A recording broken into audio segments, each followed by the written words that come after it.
عظیم الشان صحابي چې زمونږ په اسلام کې او زمونږ په شریعت کې د هغه ډېر لوی نوم دی او ډېر عاجز او صحابو کې مالی بنیاد باندې کمزورې خو الله ته ډېر خوښ او ډېر ګران او د رسول الله صلی الله علیه وسلم ډېر محبوب صحابي ډېر په خدای ګران او ډېر الله ته خوښ صحابي حضرت بلال رضی الله عنه وفات شوی. حضرت بلال د پلار نوم رباح و. مناسب ګڼم کې د هغه څه حالات درته ذکر کړم ځکه یوه هم څیز دی چې هغې ته موږ اذان وایو اقامت بانک نو د سره دې سره د حضرت بلال رضی الله عنه خصوصي نسبت او تعلق د پلار نوم یې رباح او رباح او د مور نوم یې حمامه او اصل کې د حبشې نه راغلی و مور یې وینځه وه او دیم غلامو حبشې نه راغلی او په مکه مکرمه کې سره اوسېدل او د پیدام په مکه مکرمه کې او د رنګ نه تور و خړ او تاریخ لیکي چې ویښتیم ګلګوچي او اوږد قد او وجود یې نری لره او په مکه شریفه کې د عبدالله ابن جدعان د هغه غلامو هغه له به یې ګډې چیلې سره وځه نو کله چې رسول الله صلی الله علیه وسلم ته الله نبوت ورکړ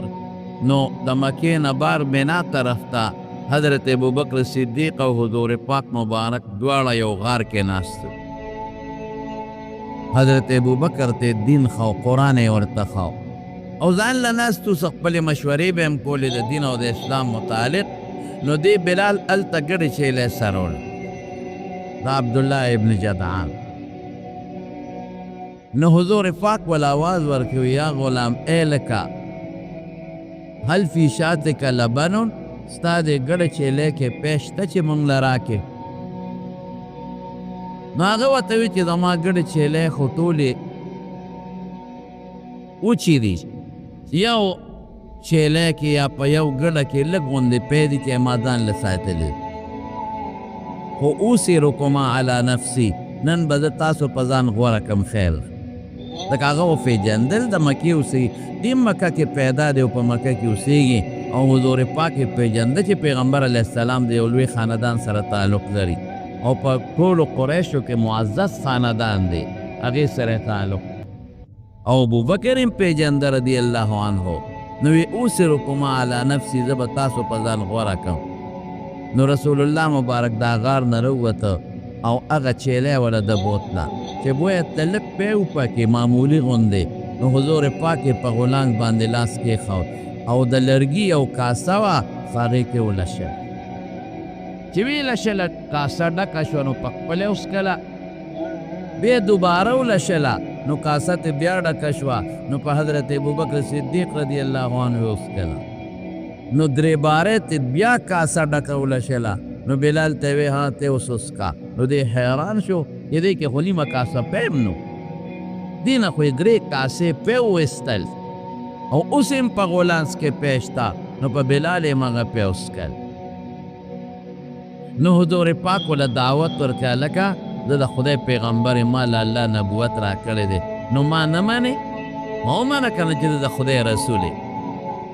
وی ته د خدای رسول یې خدای را لېږلی وي یو ستا مقصد څه دی وی زما مقصد د خدای پیغام بندګانو ته رسول دی او د ټولو نه غټ پیغام دا دی چې الله یو دی شریک ملی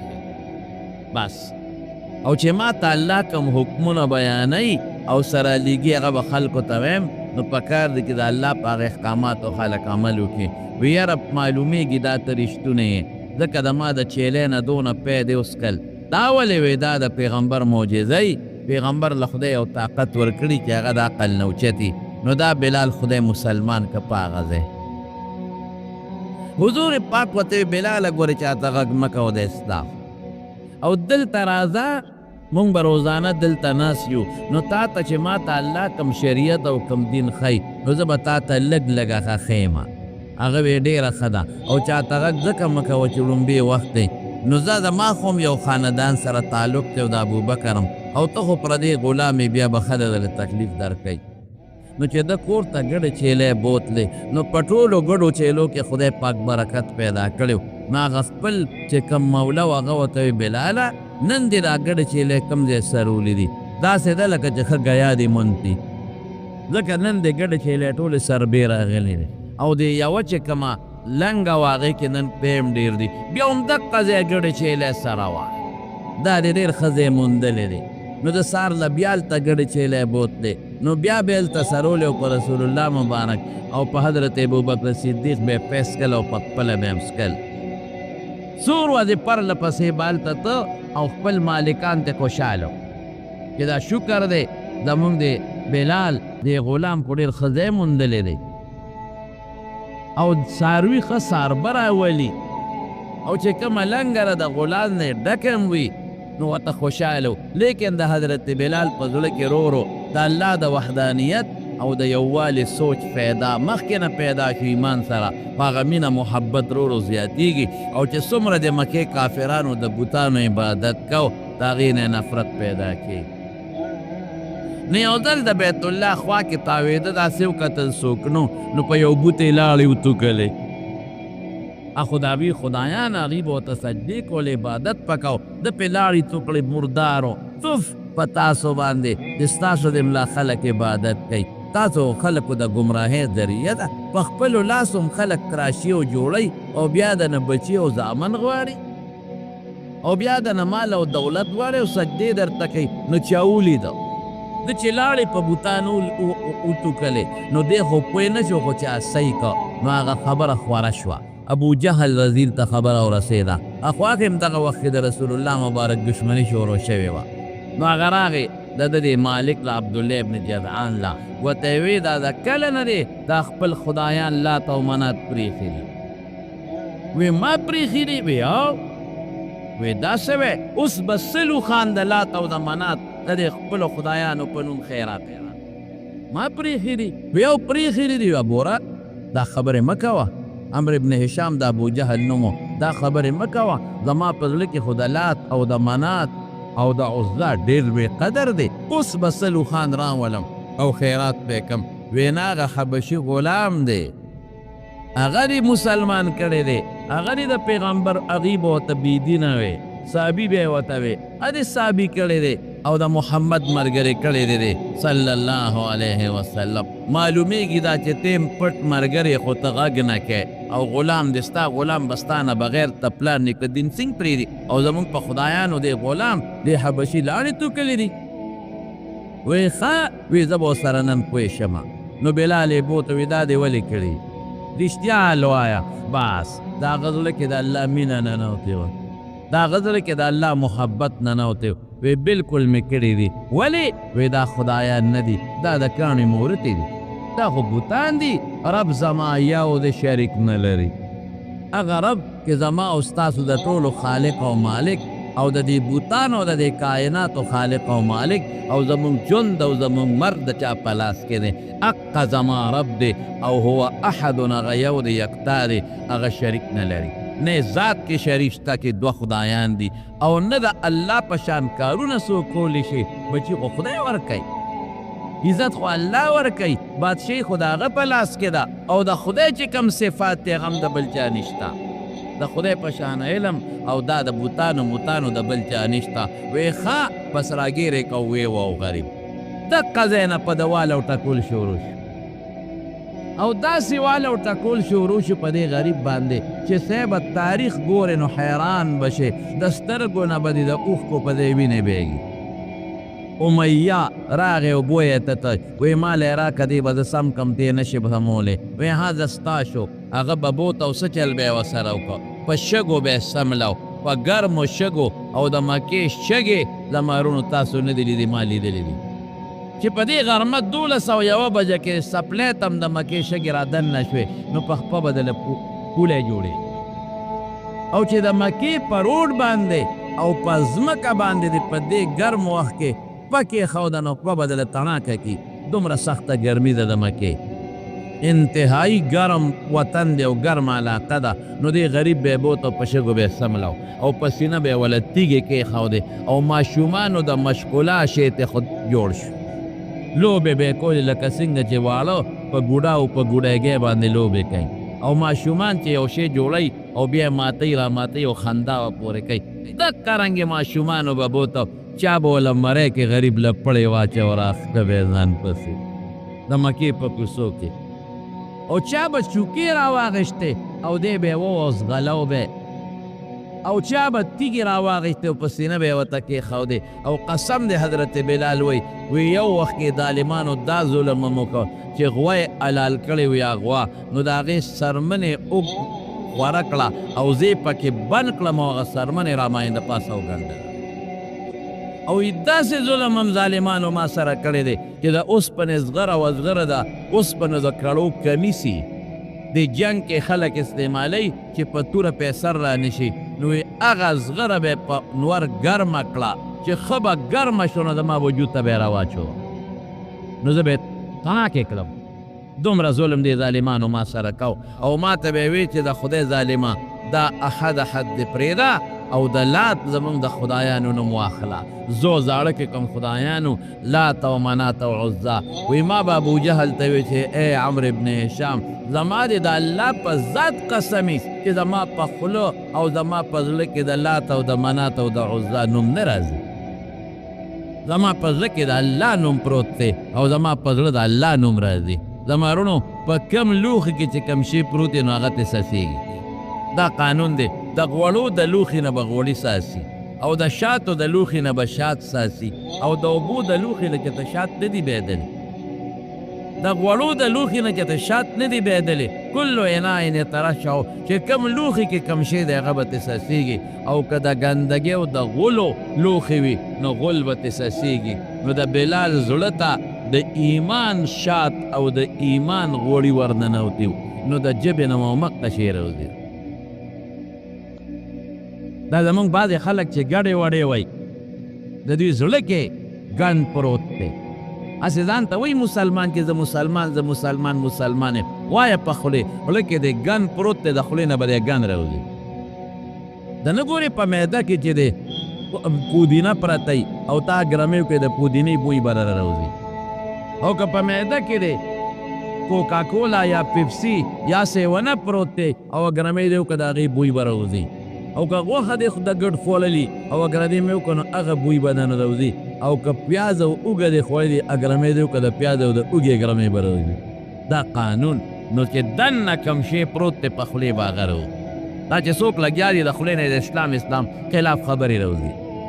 او د دین خلاف خبرې راوځي او د پیغمبر خلاف خبرې راوځي او د شریعت خلاف خبرې راوځي د ده په زړه کې دننه ګن پروت دی ګن دی چې ګرمیو کې دا ګرمې دی نو ګن به ترې راوځي او چې د چا د خولې نه ذکر راوځي لا اله الا الله او درود شریف راوځي او د چا د خولې نه د خدای او د رسول صفت راوځي او د چا د خولې نه د علماو او د قرآن او د دیندارو خلکو صفت راوځي معلومیږي دا چې په زړه کې د ایمان پروت دی او د پیغمبر او د خدای مینه پرته الله یې زمونږ په زړه کې دغه شی پیدا کړي نو بلال ورته څه وایي زما د الله په ذات قسم عمرو ابن هشام یعنې ابو جهله چې زما د زړه نه او زما د خولې نه ستا د بوتانو نوم نه راوځي د الله نوم راوځي احد دا نوم ترې راوځي او هغې به راګیر که وهبې او یو لوبه یو مسخره ترې جوړه کړې وه او د کوڅو کې به یې ځغلو او ده به په هغې کې هم چغه واله الله احد زما الله یکتا دی هغه دویم شریک او مرګري او مثل نه لري یو ځل په لاره باندې حضرت ابوبکر صدیق رضی الله عنه را روانو او په ده د نخرې شروع وې امیه ولاړ دی او دا نخرې پې شروع دي او غلامان او دا ټولې وی نو حضرت ابوبکر ورنږدې شو رحم یې پرې راغی چې وی کتل د سترګو نه اوښکې وبهېدلې وی ای د خدای ظالمه امیه ولې ظلم کوې دې بې کسه سره ولې ظلم کوې په دې مظلوم دا زیاتې ولې کوې دې غریب باندې زیاتې ولې کوې د ده خو هېڅوک په دې مکه کې نشته نو ولې ظلم کوې وی دا تا خراب کړی ستا محمد خراب کړی دی صلی الله علیه وسلم نو ته سم کا دا وی خراب کړی دی ته سم کا وی به ټیک د مال یې راکړه زه به یې سم کما وی بس ویله په ده څه کې دی خو دا کار روزګار هم نه دی بیګار هم نه دی دغه چغې وایي احد تاسو خراب کہیں واخلا وی پسو خرسه وی پسو ایل وی پسو خرسه وی پدری اوقیه باندې سرو زرو سلویخ درهم یو اوقیه پیراکا پیسې ولا ورکړلې او غلام ته واغشتو نو او تسوي امیہ وی که په یوه اوقیه د غشتنو مې درکاو ګران دی واغش پدری په یو مې هم درکاو حضرت ابوبکر وی چې په سل د خرڅاو قسم په خدای بیا مې مغشت دا ما ته معلوم دی چې دا سوچ دی شکل ته مه ګوره او رنګ ته مه ګوره د ده زړه ما ته معلوم دی زړه د سرو زرو دی د سرو زرو قلبه قلب ذهب د سرو زرو زړه دی دې ته مه ګوره چې رنګ تور دی زړه کې الله پروت دی زړه کې ایمان پروت دی چې په سل اوقې د خرڅاو ما غشته او چې څنګه یې واغشته نو حضرت بلال ورته څه وایي هغه دردېدلی و غریو د هغه وجود خو داغ او پولی او ورته څه او د چا په مینه کې د الله په مینه کې وی ابوبکر چا له دی غشتی ما ځان له دی غشتی م که الله له دی غشتی ما که ځان له دی غشتی ما نو ما ته کار ښایه چې دله کوم ګړې را باندې سره چیلی را باندې سره بیاړي را باندې کې چې څه کې ما ته وایي چې دله وکم او که الله له دی غشتی ما نو ابوبکر ما و خدای سره پرېږده ما پرېږده خپل خدای ته چې زه پوه شم او زما خدای پوه شي زه الله خپل ته وجاړم او زه خپل خدای راضي کړم وی نه بلاله ما ځان له نه غشتې ما الله لا غشتې انت حر لوجه الله زه د خدای په نوم ازاد نو چې راغی رسول الله مبارک ته حضرت بلال الویل دا ابوبکر ورته الوی وی بلال مې په بیه د امیه نه واغشته حضور پاک ورته څه وی وی ابوبکر ما پکې ځان سره شریک کا اشرکنی فیه ما پکې شریک کا چې بلال ستی نیم او نیم زمای الله اکبر دا یو مخې ستی او دا بل مخې زمای دا نیم لاس دا یو لاس تورې ستی او دا بل زمای وی نه د الله رسوله خو ما آزاد کړی ما مکمل آزاد کا حضور پاک سوئی بلال ابو بکر سیدنا و اعتق سیدنا ابو بکر زمون سردار دی سردار او زمون سردار آزاد کړی دی بلال ته سردار ہوئے ابو بکر سیدنا زمون سردار دی و اعتق سیدنا او زمون سردار آزاد کړی دی دمارونو مکه مکرمه کې خپل جون تیراو باس آزاد شو لګیا دی خپل مسلمانی او خپل الله او خپل رب یادی الله احد احد احد احد او د الله نوم اخلي خوشاله شو ازادي ملو شو بهر کې رسول الله صلی الله علیه وسلم مدینه شریفه ته هجرت وکړ دی املاق مدینه منوره کې اوسېده او یو انصاری سره ول رسول الله مبارک ورولې جوړ کړ او چې بیا په مدینه منوره کې میټینګ کېده د مانځه لپاره چې په دې مونځ د یو اواز پکار دی چې مسجد نبوي کله جوړ شو دې نه مخکې اذان نه ویل کېده نو میټینګ وشو نو حضور پاک ماسخوتن صحابه راغونډ کړل یاره دې مانځه له خلک راغواړو دې سره څه وکړو مشوره شروع وه یو کس وی صاحب تلی به ټانګو د مانځه په وخت کې وی نه دا خبره مې خوښه نه ده تلی خو د عیسایانو نښه ده نو موږ په دین کې او بیا په ښځه کې د عیسایانو شعار له دخل نه ورته بل وی صاحب ښکر باندې به پوکې وو نو خلک به راغونډېږي وی نه دا خو یهودیان بوک ښکر کې پوکې وای نو موږ په دې خپل اهم عبادت کې د یهودیانو نښې نه رادننه کوو بل وی اور به بلو چې کله خلک لوګي وویني نو راغونډېږي به یاره وی اور خو له خو مجوسیان تعظیم ورکوي نو د اهم عبادت کې د مجوسیانو نښه هم نه رادننه کوو نو فیصله په دې شوه چې حضور پاک مبارک وی بس اواز به کوو چې الصلاة جامعتون خدای مو بخه وخت د منزل او منزل راځي د اواز به کوو په دې فیصله وشوه چې کله حضور پاک هم کور ته لاړ او صحابه هم لاړل نو صحابه خوبونه ولیدل نو یو صحابي دی حضرت عبدالله ابن زید ابن عبد ربه مشهور صحابي دی نو د خوب ولید وی بازار کې روانم یو سړي سره ټلی ده او ټنګی یې هسې ورسره ده وی ما ورته وي چې دا ټلی خرڅی نه اتبي او هذا وی ما ته ما تفعلو به ته پې څه کوې وی مې چې موږ به پې خلک منزل راغواړو خوب دی څنګه وبې وی هغه راته وی چې یو ښه شی درته نه ښیم ما وی وښایه نو دا بانګ یې راته وښو الله اکبر الله اکبر الله اکبر الله اکبر ښه شی ولې دی معنی څونه مزېداره ده الله ډېر لوی دی د باندې ډېره ښکلې معنی اشهد ان لا اله الا الله اشهد ان لا اله الا الله زه دې خبرې ګوی ورکوم چې الله یو دی شریک نه لري معبود بر حق بل نشته بیا وی اشهد ان محمد رسول الله د دې خبرې د زړه نه تصدیق کوم او ګوی ورکوم چې محمد صلی الله علیه وسلم د الله رسول دی او الله لېږلی دی په دین بیا وی حی علی الصلاة حی علی الصلاة خدای مو بخښه مانځه ته متوجه شئ مونځ راشئ حی علی الفلاح حی علی الفلاح خدای مو بخښه نیکۍ طرف ته متوجه شئ او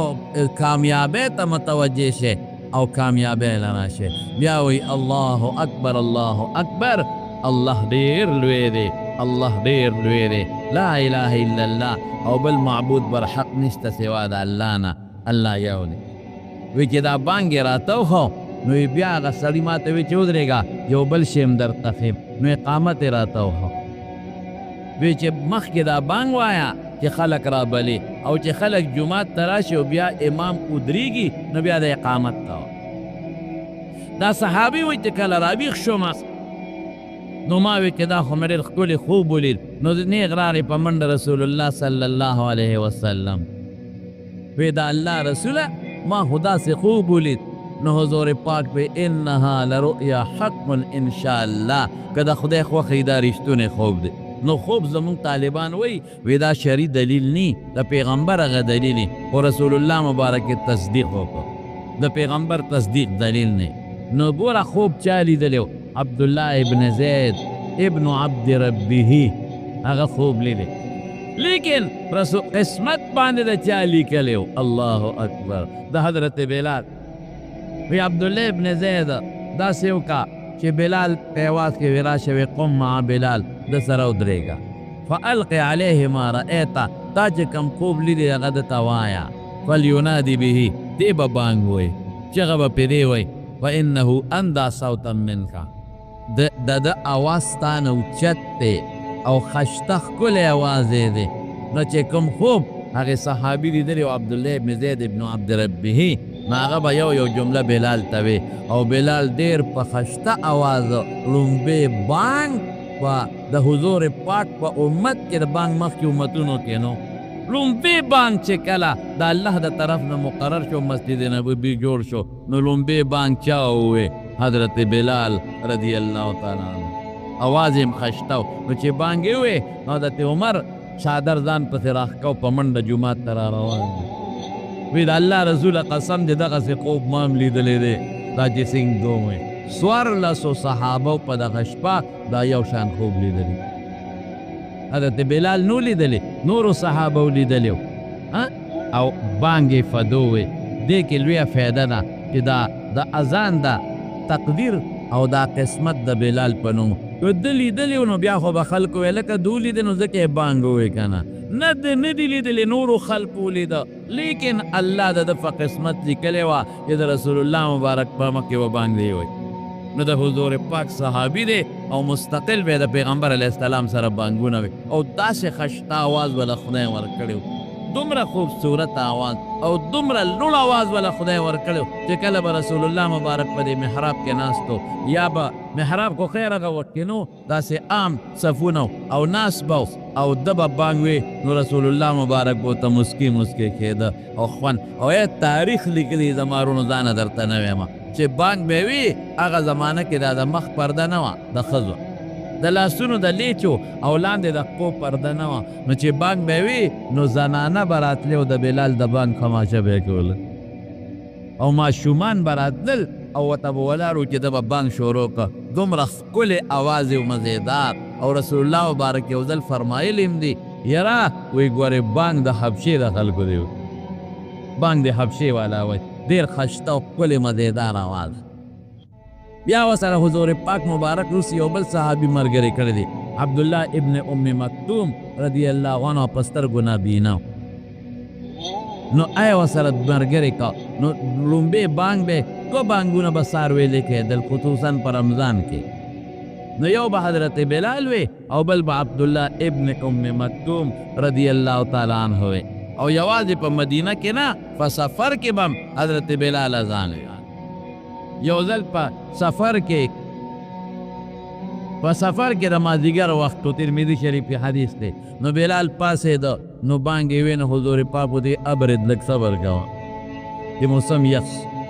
یخوالي پورې انتظار وکړه. نو بیا دې پاسېد بیا ودې ابرد نو بیا پاسېد ابرد صبر وکړه لږ انتظار وکړه چې یخوالی راشي. صحابه یې حتی رأینا فی الطلول وی داسې حال راغی چې د وړو غونډو سورې مونږ ولیده.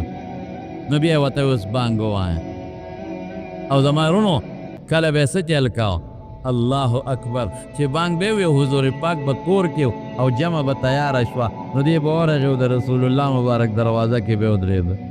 او څه به وي الصلاة یا رسول الله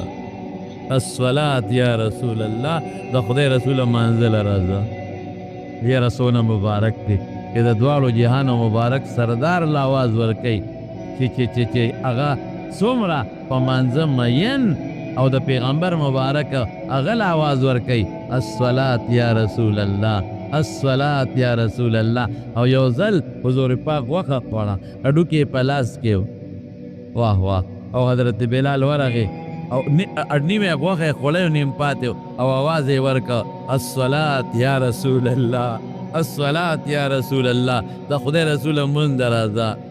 راځه. نو حضور پاک هغه هډوکي کېښوده او مسکی شو ما له تربت یمینه څه شوي دی بلال لاس دې په خاورو ککړ شه ډوډۍ نه دې ویستو خوراک نه دې ویستو. مسکی شو خوشطبي وکړله دی ورته ونه وي چې بلاله صبر کوه مه چغې مه کوه آوازونه د خو لا ډوډۍ خورم صبر کوه د روزم که نه ما له یو ځل ما له یو روایت کې راځي تربت جبینه اوره دې تندې دې په خاورو ککړ شه څه شوي دي تا ډوډۍ خورو تاله آواز ورکه زر به رسول الله مبارک وروت. په یو سفر کې حضور پاک مبارک روان دی او د شپې دی اخیری وخت کې یو ځای کې دمه وکړه. چې دمې وکړه نو وصار ماندله به مسوک پاسئ. نو مؤذن خو بلال دی وی انا زه دا انا لفظ د خدای نه ایښودو وی انا وی د الله رسول تاسو ټول وده چې زه به هم پاسوم. نو بلال لګیا صحابه مده شو حضور پاک مده شو. نو حضرت بلال منځ کو نو چې پېشمني ته سبا ته لږ اوښکې جاوه و هغې ته ډډه وواله او سبا ته یې کتل چې سبا راوکېږي نو حضور پاک به پاسوم بانګ به وویمه نو دوی به اودسونو کې مونځ به وکړو. ناګهانه سترګې یې ورل کوده دی موده شو حضور پاک موده او صحابه موده دي نور راوخته زړه به د حضور پاک بیدارو خو سترګې خودي دي نور خو په سترګو ښکاري پړه خو نه ښکاري چې نور راوخت رسول الله مبارک نور تود ونه شو. فورا بلال ته یا بلال اینما قلتا بلال تا چې ویس زه به پاسومه څه شو هغه خبره دی نور راوخته مونځ رانه لال قضا شو. حضرت بلال ورته زه وایي وی د الله رسول کوم ذات چې تاله خوب راوستی او مال هم راوزده کوم خدای چې تو زده کړې نو خیر مرته کړه وه دې کې د الله حکمت دی. بعضې کار قصدن الله کوي څه چې خلکو ته دا چل وښایي که څوک اوده پاتې شو نو خفه کېږه خو ځان له به خپل اسباب برابرۍ ځان ته په ټیم ګړی ودروه یا ځان ته دا څه شی دی موبایل کې دا ټنګ ودروه څه دې بچو ته ووایه چې ما پاڅوه په انسان دې که ټول اوده پاتې کړو او نور خطو نه پس را پاسېدې نو ړه مه خوره. من نام عن الصلاة او نسیها فلیصلیها اذا ذکرها او استيقظ چې کله ورته رامونځ را یاد شو اوده شوی او یاد ته یېرو چې کله ورته را یاد شي او کله را بیدار شو نو وقت مکروه نه پس بل نور روایتو کې وقت مکروه کې منځ کول منع دي په نور روایتو کې شته. نو دا یو حدیث د بل دپاره استثنا راځي نو چې وقت مکروه دی ختم شي نو خیر دی خپل منځ دی دا الله صحابو ته امت یو طریقه ښودله نو پاسېده نو رسول الله مبارکو فرمایل وی دلته شیطان دی خفه دی علاقه کې ځای چې ځو نه دی ځای نه نو بل ځای ته لاړل نو هلته کې بیا اودسونه وکړل او حضور پاک منځ وکړو صحابه هم ورسره منځ وکړو. ګوره د پیغمبر هر وخت لګیا دی خادم او د رسول الله صلی الله علیه وسلم نه جدا کېږي نه او ورسره روان دی او جهادونه هم کوي زبردست غزوه بدر کې شریک دی باقاعده حالانکه د غریب اسم نشته ډانګ دی ورسره د کجورې توره هم ورسره نشته او شلیدلو جامو کې یو پرتوک په دی به یو صادر لنګ کړی او باقي بس نو جنگ بدر کې هغه امیه نو هغه خبیث د هغه واقع به راته چېرته بل وخت ویم انشاءالله العزیز چې په مکه کې به یې په ده نخرې کولې نو هغه امیه ولیده نو بار یې چغه کړې ودرېده لا نجوتو ان نجا امیه ای خلکه ګورې که دا امیه هغه دی او که نن بچ شو که نه بس مرمه خوله مې چوي نن خو دې خدای ګیر کړی خو که دې نن بچ شو که نه ته خو به ما نخرې کړي دي ظالم بس مرم پښتانه وایي که نه خوله به مې وچو بس مړه به شم نو چا ورته وی کوم دی وی هغه دی نو صحابه ورپسې شو نو چې صحابه ورپسې شو په د امیه را لاندې که نو ده سره زوی و زوی او سره په اوښ باندې شاته سورو نو چې چا په سر راشي که نه نو بیا زوی نه پیژني صحابه ورپسې دي نو ده دا چل وکړ چې خپې یې راوچته کړه او زوی ته یې علمه کړه او لاندې وغورځاو مطلب یې دا و چې زما اوښ لږ سپک شي چې وتښتي منډه تیزه کړي او بل دا صحابه به مې په زوی شي نو ده به ترې بچ شمه صحابه یې زوی و هغه یې وله مردار کړه ده پسې شو نو عبدالرحمن ابن عوف رضی الله عنه سره یې تعلق و هغه ته وی عبدالرحمن بچ مې کا وی د اوښ نه ټوپ کا د اوښ نه یې ټوپ کړه نو عبدالرحمن ابن عوف پې ځان ورواچ صحابه وی میدان جنگ کې تا من نشي ورکولی پاسېږه ته ده خو بلال سره ظلمونه کړي تا هیر دی چې بلال باندې به ده نخرې کولې اوس خو خدای زمونږ ګوتو له راوستی دی اوس کافر دی فریدو یې چېته عبدالرحمن ابن عوف رضی الله عنه وی نه ما امن وی نه امن جنگ میدان کې نشي ورکولی پاسېږه ته اته نه پاسېده ما امن ورکړه دی حضور پاک له بوځمه هغې وی د بلال هغه چغې زمونږ سترګو کې اړکې پرتې وي بلال نه چې ده کومې وینې به یولې دي دې مونږ پرېږدو بلال سره چې ده کوم ظلمونه کړي دي دا د اړه وایي اړکې وایي اړکې د هغې نه یې مونږ پرېږدو بس یو صحابي دی لږ درونو دا امیه وایي هغه توره راواغېسته او په دا خېټه کې وله لاندې نه وواله او مردار جنگ بدر کې شریک دی احد کې شریک دی په ټولو جهادونو کې زما وروڼو شریک دی او د رسول الله مبارک سای مؤذن او د حضور پاک نه زما وروڼو جدا کېږي نه بهر ہے حالات یې ډېر دي خو یو مختصر درته ووایم حضور پاک مبارک چې کله معراج ته تللی او د معراج نه واپس راغی نو دی بلال ته وایي بلاله وی داسې یو عمل راته وښایه که نه چې ته پرې ډېر پرامید یې وی ځکه چې زه په جنت کې روان یم ستا د پیزار کشار مې مخکې اورېده وی د الله رسول زما خو داسې څه عمل نشته خو یو کار کومه چې زه کله مودس وکړم نو 2 رکعته نفل کوم تحیت الوضو ورته حضور پاک وی دا وجه نه زما وروڼو ګوره چې کله اودس وکړې او مکروه وقت نی 2 رکعته نفل کوې او که داسې وخت و چې جمع تیاره و خیر دی بیا پرېښودی شي یا داسې وخت و چې تا سنت پکې د ماسپښین کې وخت لږ دی نو خیر دی هغه د ماسپښین سنت هم د هغې په ځای بیا ودرېږي خو که موقع د سره وه او اودس دی وکړه یا دی غسل وکړه 2 رکعته نفل کوه دا ډېر دوی د برکت شی دی خدای پاک به درې جنت درکوي جنت حضور پاک وی زه خپل ځان نه مخکې مې ستا د پیزار کشار اورېده نو طالبان وایي چې دا پیغمبر نه مخکې ویلی شو هلکه وایي خادم مخکې منډې وایي دروازه کولاوي او ځان برابروي یوه شوه دویم یو ځل ورته حضور پاک خندل وی بلاله وی ما په جنت کې ستا ښځه لیدې ده خوشطبي به یې ورسره کوله وی جنت کې یو وله وه ډېره ښایسته وه یو جینۍ وه خوره او هغې به د هغې ولې نه او په مخ اوبه اچولې نو چې اوبه یې واچولې نو هغه اوبه به لکه د ملغلرو تې لاندې پرېوتی دی نو ما د جبریل نه تپوس وکړه دا څوک ته وی خپله تې تپوس وکړه نو هلته کې خو دا نشته دي دنیا کې دا ښځو سره خبرې خو د جنت حالات دي نو یې ما تې تپوس وکړه ته څوک یې او دا محل ډېر قیمتي دی دا د چا دی وی زه ستا یو امتي یم او د هغه په انتظار شپې اړوم راړوم او دا محل د هغه دی زما څوک امتي دی ستا صحابي دی زما څوک صحابي دی وی بلال ابن رباح حضرت بلال څومره لویه خبره او یو ځل یو صحابي راغی حضور پاک ته وی زما لور پیغله د الله رسوله چاله ورکه وی بلال چېرته تللی دی هغه واپس لاړه دی خو مسافر دی غریب څه نشته نو بیا راغی وی زما لور پیغله ده د خدای رسوله چاله یې ورکه وی بلال چېرته تللی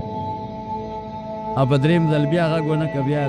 بیا راغی وی د الله رسوله لور مې پیغله ده او چاله یې ورکه ورته وی ګوره بلال چېرته تللی بلال له ولې نه ورکې وی قسم دی چې بلال جنتي دی نو جنتي له لور ولې نه ورکې نو ورپه نکاح کړه ورته نو یو ځل حضور پاک لاړه نو اواز یې وکړ نو دا کور کې بیبي وه بلال نو بیبي والا آواز ورکړه د الله رسوله څوک یې وی زه پلانکې یم د الله رسول پلانکې یم وی بلال څه شو وی خو بارو ته دې پته نه لګي نو حضور پاک هغه ښځې ته یې وی داسې معلومیږي لکه چې غوسه جوړ تللی دی او تم لکه چې غوسه هم غوسه دی او تم لکه چې غوسه دې ښځې غږ ونه کړ نو ښځی ورته بیا وی یاره وی بس یو خبره باندې غوسه راځي چې کینی وی رسول الله مبارک دا ویلی دي چې کینی نو رسول الله مبارک دا ویلی دي نو دا ټولې خبرې دي رښتیا کوي خو چې څه خبره نو تا یادوي نو زه خو ستا خبره منم زه خو چې ته څه وی هغه منم خو چې څه خبره نو ماله به زر مخه وی وی رسول الله مبارک دا ویلی دي رسول الله مبارک دا ویلی دي حضور پاک به در څه وی وی بلال چې څه وی رښتیا وی دی دروغ نه وی دا رښتونی دی دروغ نه دا ټیک ده شریعت او اسلام او پیغمبر ډېر انصاف والا دین ډېر انصاف پیغمبر مونږ ته ښایي چې که غلام دی او د رنګ نه تورم دی خو سردار دی ابو جهل عتبه او شیبه او ابو لهب که د مکې سرداران دي او ډېر لوی مالداران دي خو چې ایمان پکې نشته دا ټول یو ځای که قسم په خدای که د بلال د خپې دوړې ته هم د خدای په نیز رسېږي سلمان ز پارسو بلال ز حبشو صہیب ازروم ز خاک مکہ ابو جہل انچب العجب سلمان د حبشے سلمان د فارس بلال د حبشو صہیب د روم او د مکې د اورن ابو جهل پیدا دی او وګورو دی وګورو فلکونو پکړونو پکربون ابو جهل مالداران یو ځای کې ایمان نشتا قسم په خدای بلال او بلال دی الله سی رنگ او نسل نا تقوا غربت نا تقوا ایمان دا پیغمبر او دا الله مینا دانه چې دا غلام دی او سپلی نیستا او پیزاری نیستا نه ایمان دی پکې ایمان د پیغمبر مینه ده پکې او د الله مینه ده پکې الله یې زمونږ د مارونو دا نصیب وګرځولی خیر واقعات یې اوږده دي نو ډېر واقعات یې درته نه ویم په یو درته بله ویم چې مکه کله فتح شوه او مکه کې دننه څومره بوتانو دی دې ټول رامات کړل او بیت الله صفا کړ او ګیر چاپېره په مطاف کې بوتانو هغه هم ټول ډکرې ډکرې ویې نو اوس ړومبې په مکه کې بانګ ویلې کې دې نه مخکې مکه کې بانګ نه دی ویلی شوی دا ړومبې دی نو پیغمبر مبارک ډېر انصاف وکړ قسم په خدای ډېر انصاف وکړ دې ته نه دي کتلی چې دا د لوی خاندان دی دا د رکوټې دی او دا غلام دی زما دې په خدای قسمې د خپل غلام د بچي د حضرت اسامه سپېمې یې پاکې کړي مونږ راجځي قومې به تره چا پاکې کې د غلام بچی په دې پیسه ناست دی اسامه د غلام زوی دی او پوزه یې بېدلې وه قڼې او عایشه ورته ویل الله رسوله دې خوا که چې زه پاکه کړم وی نه عایشې دا به زه پاکومه احبې د سره مینه کوه په اني احبه زما خوښ غلامانو سره یې څه کې او غلامان به یې زادول دا خو د مخکې نه رواج را روان او پیغمبر مبارک وی زادوې شابې ازاد کې دا د خدای بندګان دي ازاد کې چا چې غلام ازاد کو د هغه اندامونه ازاد کړه ستا اندامونه به خدای د اور نه ازاد قسم کې ازادوې زهار یو قسم شی دی هغې کې ازادوې قتل خطا وغیره مطلب یې دو چې دا داسې خو رسم ختمولی نه شو ځکه د هر چا غلامانو جنجال جوړېدو نو دی لارې ورته اختیار مینه کوې وایي چې څه خورې غلام له ورکه چې سا غوندې نو غلام له ورکه په غلامانو یې کم رحم او کم انصاف په ماشومانو یې کم کړی دی او زنانو صاحب متعلق یې سره هم ویلی دی مړه سم ښکلی د انصاف دین او پیغمبر مبارک د مینې شخصیت د عاجزۍ نمونه قسم په خدای تیر څه مونږ ته پرېږدي نو وی بلال ته آواز کې نو دی راوسته وی بلال لومبې بانګ به ته وې په مکه کې ماشاءالله او کوم ځای به وې نو د بیت الله سر ته وخېجه وی بانګ پې ووایه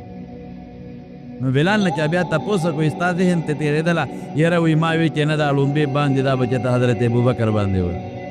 یا کېدی چې حضور پاک یې پخپله وایي یا چې ته په بل صحابي وایي لیکن انصاف ته وګوره په بلال یې وایي وړې مات نه شي او د بیت الله سر ته وخېجه لومبې بانګ په بیت الله کې چې مکه فتح شو حضرت بلال ویل لیکن چې کله رسول الله مبارک وفات شو نو بس حضرت ابوبکر له راغی ورته کېناسته وی ابوبکر ما ته اجازت راکړه زه جهاد ته ځم ما د رسول الله مبارک نه اورېدلی دي چې د کافرو سره جهاد نه بهترین عمل بل نشته ما له اجازت راکړه ابوبکر وی بلال اړه مې ولې چوې یو خو مې وچوت چې رسول الله مبارک لاله چې ته بانګ وې نو ما به د رسول الله مبارک هغه مینه به ماتېږي هغه وخت به را یادېږي یو خوا مې وچود په خپل محبوب باندې او په خپل دوست سره نه لار نو ته مې بیا لوړه چې دی ورته څه وایي وی ابوبکر خدای له دې اخیستی یم که ځان له که ځان له دې اخیستی یم نو بس بیا به تا نه خوځم در سره به یم او که خدای له دې اخیستی ما پرېږده چې د الله د دین دپاره د کافرو سره جهاد وکړه نو بعضې علما خو وایي چې عادت یې وله ورکړه چې ځه راجح قول هم دغه دی نو شام ته لاړ او بعضې وایي چې نه منې که چې نه به دی نو د حضرت ابوبکر نه پس حضرت عمر له لاړه حضرت عمر ته ویه وی عمر ما ته اجازت راکړه جهاد لره وی ما د حضور پاک نه اورېدلي دي چې د الله په لار کې د کافرو مقابله کې جنګېدل دې نه بهتر عمل نشته وی عمره یو خوا مې په رسول الله پتلو ملا ماته شوه بل خوا د ابوبکر په مرګ مې ملا ماته شوه نو ته م رانه ځې چې ته بانګ وې په ما ته د حضور پاک زمانه را یادېږي ابوبکر ته یې وی رضي الله عنه ته عمر ته وی ابوبکر عمر قسم دې که بانګ خوند راکوي ما له بانګ خوند نه راکوي زه چې به بانګ به مې وې نو په یو سترګه به قبلې ته کتل په بله سترګه به مې د رسول الله مبارک هغه خشته او نیازبین او چمکدار مخ ته کتل ما له بانګ خوند نه راکوي په هر کې په اجازت یې ترې واخېسته او شام ته لاړ دمشق ته لاړ او بیا یو عجیبه ده شام چې کله فتح شو بیت المقدس دا هم وره نو حضرت عمر وی بلال دې علاقه کې دی رهولی خو یا خو جنگ کې شریک دی جهاد کې شریک دی د کافرو بې رهولی نو بیت المقدس ته ودرو وی شا به هغسې بانګ ووایه چې رسول الله مبارک ته به دې بانګ وی نو بیت المقدس کې لومبې بانګ دو وی او چې هلته بانګ ووی نو حضرت عمر او صحابه ورته جاړي وی نن ډېره موده پس موږ ته د رسول الله مبارک د زمانې یاد تازه کړو او بس دی که نه بلاله بس مدینې ته راځه وی نه مدینې ته نه مدینه ډېره خوږه ده د مدینې خاوره ډېره خوشبویه ده مدینه کې مې محبوب پروت دی ډېره خوږه ده خو ما ته خپل محبوب یادېږي چې ما به بانګ وی د هغه مخکې انیشته نو ما له مدینه کې بانګ خوند نه راکوي او بې بانګه به مې پرې نه دی منت یې ورته وکړه رانغی نو خوب یې ولیده نبی کریم صلی الله علیه وسلم په خوب کې ولید نو حضور پاک ورته وایي بلاله دومره بې وفایي بس دی دا ستا وفا ده ما سره دومره بې وفایي چې زه لاړم نو زه دې پرېښوم او زما کلی دې م پرېښوده نو مدینې ته راغی یو جشن شو په مدینه کې دنیا خلق رالل او ښځې خبر شو ماشومان خبر شو چې نن به بیا د حضور پاک یاد تازه کېږي نن به بیا هغه اذان ویلې کېږي چې کوم به رسول الله مبارک اورېده او د بلال د مبارکو شونډو نه به د توحید او د الله د وحدانیت او د پیغمبر د رسالت اواز بیا وځي نو رالل وی شا به بانګ به وی وی دی له نیم راغی ما نه خپل محبوب ګیله کړې ده په خوب کې ما نه ګیله کړې ده نو زه د خپل محبوب ملاقات له راغلی بانګ له نیم راغلی ما مه وجنئ نو حضرت حسن و حسین یې وله راوستل حضرت حسن و حسین ناغي رالل نو د خپو نه ورته راتاو شو کاکاجي موږ د به خپل بانګ به وی موږ ته به بانګ وی او تاریخ لیکي چې زنانه او سوال جوابونه راولېږل موږ ته به د حضور پاک دا وره یاد دی د پیغمبر زمانه به موږ ته یاد دی الله اکبر نو ودرېده نو بانګې شروع او داسې بانګې وه چې مدینه کې یو اختر شو اختر یو جشن شو او چې چا الله اکبر اورېد نو زنانه کوټو ته وکړل او ماشومان را مړ وو نو د خوشحالۍ به په سترګو نه اوښکې روان وو یو عجیبه انداز دی او دی ویې په ډېر جوش باندې اشهد ان لا اله الا الله اشهد ان لا اله الا الله او يشهد ان محمدا رسول الله نو محمد نوم نه مخکې لازم لاندې را پرېوت ځکه د کپ په ټوړکېده یو تاریخ خو لیکلي چې ساه یې ورکړه وفات شو خو بل تاریخ لیکي چې نه بېهوشه شو راجحه همدا ده بانګ یې پوره نه کړی شو واپس لاړ شام ته وایي بس دا باندې نه کېږي او چې به پاک وي نو حضور پاک به دومره شوق کې راغی چې کله به ما ته آواز وکړو بخ بخ بخ بخ یا بله واه واه واه هغه آواز به ما له څوک راکړي ما چې به بانګ ووایي نو زه به ودرېدم نو ما به دروازه کې آواز وکړو الصلاة یا رسول الله الصلاة يا رسول الله الله رسول منذر زموږ آواز چاته کوي دا به کې د حضور پاک مینه وه جذبه وه الله یې دغه مینه جذبه په موږ کې پیدا خیر بیا واپس لاړ راجح قول دا دی چې شام ته واپس او شام کې بیا په 20 هجره کې دی وفات شوی دی سو کوئی چې باب صغیر ورته وایي په دمشق کې هلته دفن دی یو تاریخ وایي چې نه په اردن کې دفن دی عمان کې او چې کله مړ کېده نو ښځه ورته ناسته ده وحزناه ده ورته جان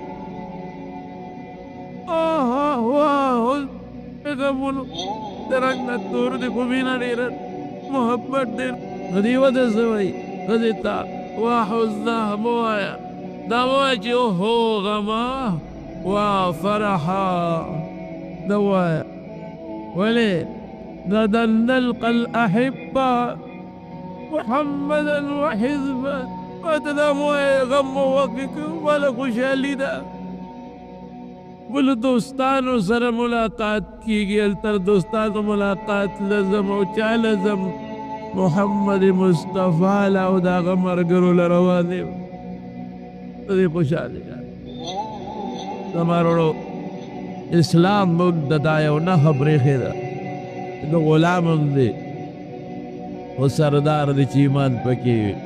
او د الله او د رسول مینه پکې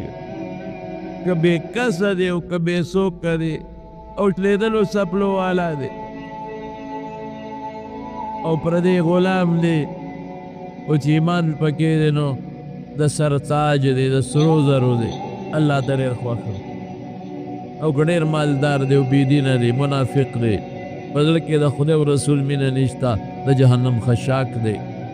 الله دې مړه کې د الله او د رسول مینه پیدا کړي نو مشهور صحابي دی مؤذن د حضور پاک او په دې محرم کې وفات شو شریعت او اسلام څه شی دی مونږ ورته شریعت وایو لکه خبره په شریعت کوو مونږ ورته اسلام وایو لکه مونږ مسلمانان یو او الله فرمایي رضیت لکم الاسلام دینا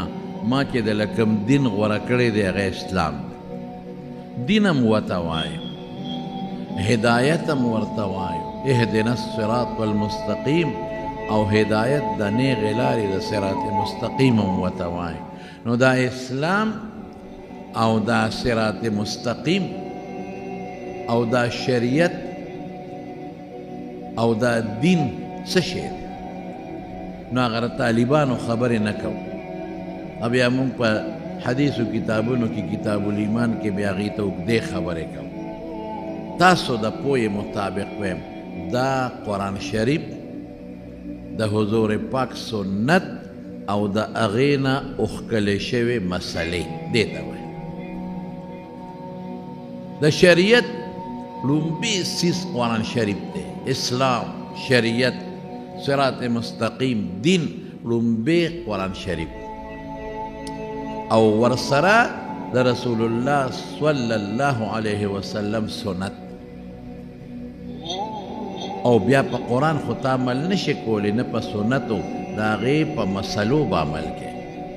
هغې مسلو ته زمونږ د علماو یو نوم ایښودی دی، هغې ته فقه وایي. بیا فقه کې یو دوه څیزونه ورسره نور هم دي. یو ته اجماع وایي، هم په قرآن او په سنت ثابته ده، زیاتي شی نه دی. قرآن وایي چې دا حجت دی. یو ته قیاس وایي، هغه هم په قرآن او سنت موږ طالبانو ته وایو ثابته ده، هغه هم بل شی نه دی، هغه هم د قرآن او د سنت مسلې یو طرف ته خورول، یو بل طرف ته اړول. خو خلاصه دا د زمارونو چې دوه څیزونه دي، یو قرآن او سنت. اوس زموږ په دې وطن کې یو پوټې غوندې په دې خلکو کې سستي راغلې ده، او عامو خلکو له بعضې خلکو ذهنونه خراب کړي دي، بس د خدای قرآن شته که نه، بل شي ته پکې وایي ساجد دی. او دا پیشنګویي د دواړو جهانو مبارک سردار کړې ده. حضور پاک فرمایي وایي اخره کې به یو کس داسې وي، داسې خلک به چې هغوی به په خپل تخت باندې ناستي، په خپل منصب باندې به ناستي، متکبر انسان به کبرجن، او خلکو ته به وایي چې الله سره وړي دی هغه منو، بس نور پکې څه شی دی؟ به د الله منو، نور قصې پسې موږ نه منو. قرآن منو، بس قرآن الله لېږلی، نور قصې پسې نه منو، حدیث نه منو، سنت نه منو. قسم دی حضور پاک فرمایي، قسم دی، قسم مې درته وخوړ چې ګورې ای خلکه خبردار چې داسې خلک ونه وینم، دا اجیدو دا خلک ونه وینم چې داسې خلک موجود نشي په دنیا کې. او قسم دی حضور پاک فرمایي چې ما سره وړي دي هغه هم د قرآن برابر دی، ما چې سره وړي. ځکه حضور پاک چې سره وړي دي د ځان یې نه دي راوړي، چې کوم د شریعت خبرې دي، شریعت تشریعي ورته زموږ طالبان وایي، هغه پیغمبر مبارک الله نه نقل کوي. اوس الله څه وایي، موږ به الله ته وګورو. زه حیران په دې چې لکه ته قرآن ته ناست، دا ته قرآن شریف کولو کړی دی او ډبل مایکونه دې لګولي دي او خلک د سنتو نقبنې کوي، کشر کولي برباد کو تبه کو، ایمان نه اخلاص کړل. الله فرمایي ما وما اتاکم الرسول فخذوه، چې پیغمبر سره وړي دي. په دې طالبان پوهېږي، عام خلک نه پوهېږي. الرسول معرب باللام حضور پاک مراد دی، او ما د عموم دپاره هر شی چې پیغمبر راوړي. دو قسمه دي، یو وحی جدید او یو وحی خفي ده، چې څه درته ووایي پیغمبر فخذوه، ونیسئ پکړو. وما نهاکم عنه، چې د کم څیز نه حضور پاک منع کړې نو فانتهو، ځان ته وساته. الله وایي زه نه ویم ته قرآن منې، نو قرآن دې ایت باندې ستا عمل شته؟ ته وایې زه قرآن منم نو دې باندې عمل شته؟ وما اتاکم الرسول، الله وایي زه خو نه ویم، ما هر هغه څیز چې الله پیغمبر راوړو فخذوه، ونیسئ، پکړو، کلک ونیسئ، عمل پې وکړئ. نیول د لاس نه عمل پې کوو. اوس یو سړی ویې لکه ونیسه دا شی کلک کا، عمل پې وکړه. او چې د کم څیز د پیغمبر منع کړي نو فانتهو، ځان ته وساته. اوهو واتقوا الله، الله وایي ما نه ویرېږه. ګورې دا چې ما راته څه وایي په دې عمل وکړه. ان الله شدید العقاب، وایي زما نه سخت عذاب والا نشته. ګورې داسې عذاب به درکړم چې پته به راته بیا ولګي. د قرآن معنا به تر خپلې ګېډې در وباسې، نه د قرآن معنا به هغه کوې چې تا ته د دواړو جهانو مبارک سردار ویلي ده. او دام الله وایي انا نحن نزلنا الذکر قرآن شریف کې چې ذکر څومره راغلی دی قرآن ته مراد انا نحن نزلنا الذکر قرآن منازل کړی دی څه دپاره د الله زمونږ ستاسو د هدایت دپاره وإنا له لحافظون الله وی مونږ به حفاظت کوو حفاظت یې په چا کړی دی په رسول الله مبارک او د هغه نه پس د هغه په صحابو باندې او بل دی الله فرمایي الله بل دی فرمایي چې وانزلنا الیک الذکر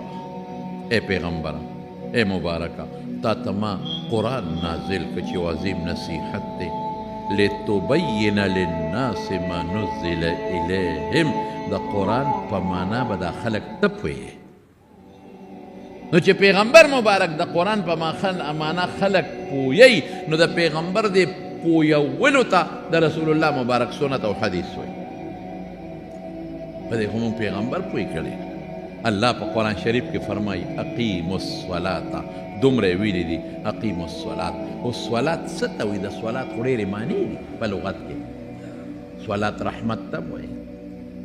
صلاة خاص رحمت تم ہوئی صلاة برکت تم ہوئی او نور طالبان تحریک و صلوین و صلاة العود وغیرہ نور معنی ہم کئی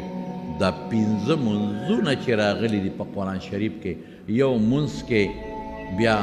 2 رکعت دی چاکہ سلور رکعتا چاکہ 3 رکعت دی او بیا پا یو رکعت کی رکو دا 2 سجدی دی او دا ڈک رکعت او دا تش پختانوی کتابم وی او دا قید اول او دا آخر دا او دا با پاکی تحیاتو وی او دا با پاکی رست دروس شریف وی او دعا باکی راشی ماتا پا قرآن کیو خواهی دا ماتا چا ویلی دی چی دا قیم الصلاة دا غمانا دا دا دوارو جہانو مبارک سردان تشریح و ماتا حضور پاک لے سباب ترق منم انکار کے چی منظم پا قرآن کی نشتا سباب دینم انکار کے چی دا سار 2 رکاتم نشتا دا ماسپخین سلورم نشتا ولی پا قرآن کی رضی ذکر نشتا قرآن دا شارح شرح کون کے سوک دے دا دوارو جہانو مبارک سردان تو چی دا سکول کتاب ہوئے دے پخبلا ولی نگورے التا استاز لگیا دے دا غی تشریح دا تاغا کئی دا استاز تشریح منے ڈاکٹر دا ڈاکٹرے دا کتاب تشریح دا تکی دا آغا خبر منے ولی چی دا تپی اغب پوئے کلے پا کتاب دے ڈاکٹر پوئے دا انجینئر پا کتاب دے انجینئر پوئے دا معیشت پا کتاب دے دا معیشت ماہر پوئے نو اغی خبر منے ولی یار جی ما پوئے کئی پا دی کتاب نو پا قرآن چا پوئے کلے حضور پاک نو دا حضور پاک خبر نمانی قمق لگ یو لوی فتنہ روانا زمانو دے انکار حدیث لار دے خلق دے حدیث اور انکار کئی پا اللہ قسم جماعت کے ناستیم دا دوالو جہانو سردار فرمائی کہ دا ما دا سنت و حدیث تا چام انکارو کدے ایمان نخلاص کافر جماعت کے پری ممبر دا تا ناستیم دا پوئی گراشا یو عالم سرکیم غٹے غٹے مدرسیشتا لکه کستا لکه سه شکی ستا په لکه سه شبهی الکه چې ستا د صحت متعلق او د دارو متعلق څه خبرې نو چا نه ځان پوهی وایا ډاکټر نه خو میک ته نه خیږي چې هغه ډاکټر دا خبره کړې غلطه ده ولې زماړه دا وایي هغه انجینیر دا خبره کړې ده ډېره غلطه یې کړې ده ولې زماړه دا وایي خلک به در پورې خاندي چې خوار شي هغه 15 کاله سبق ویلی په کالج کې تا څه ویلي دي صرف د اردو کتاب دی وکتل نو هغه سره مقابلې کې لاړ شه هغه ډاکټر سره کښېنه چې دی پوه کړي هغه انجینیر سره کښېنه چې دی پوه کړي دغه زمیندار چې دا زمینداري کې بالکل غلطه کوي دا غلطه طریقه ده نو خلک به در پورې خاندي جړه پکې د هغو شو ماشوم پکې غل ویش ورته وایي غلطه طریقه کوي ته خو زمیندار نه هسې به دې کتاب متاب کتلي په لاره به تللي او شنه بوټي به دې کتلي او یوې به دې کتلي لږ ورشه یو پوټی په پوله تیر شوی زمیندار سره کښېنه نو به دې پوه کړي ځان به دې پوه کړي دقه رنګې علماو 8 کاله او 9 کاله 10 کاله په مدرسو کې سبق ویلی دی او بیا ښوولې دی طالبانو ته او تا صرف د اردو 2-3 کتاب وکتل او یا دې صرف دوره وکړه د څه نه خبر نه شوې صرف معمولي او خلک ګمراه کې ظالمه د کافرانو الیکار ګرځي د اغیارو الیکار ګرځي په فیسبوک او په نټ پیسې ګټي آی های د پیغمبر په جامه پیسې ګټي څومره ظلم دی پیغمبر سپکې او پیسې ګټي د پیغمبر د خبرو نه خلک منې کې او په هغې پیسې ګټي د پیسو دپاره د پیغمبر په جامه باندې خټې اولې د پیغمبر جامه بدنامه او خلق بدګمانه کوي په پیغمبر. څوک وایي بخاري نه منم، څوک وایي مسلم نه منم، څوک وایي هغه کتاب نه منم. دا بخاري لیکلی دی، بخاري لیکلی دی، خو د خپلې خېټې نه هغه سره پوره سند دی چې دا حدیث په پلانکي نه اورېدلی دی، هغه د پلانکي نه اورېدلی دی، هغه د پلانکي نه اورېدلی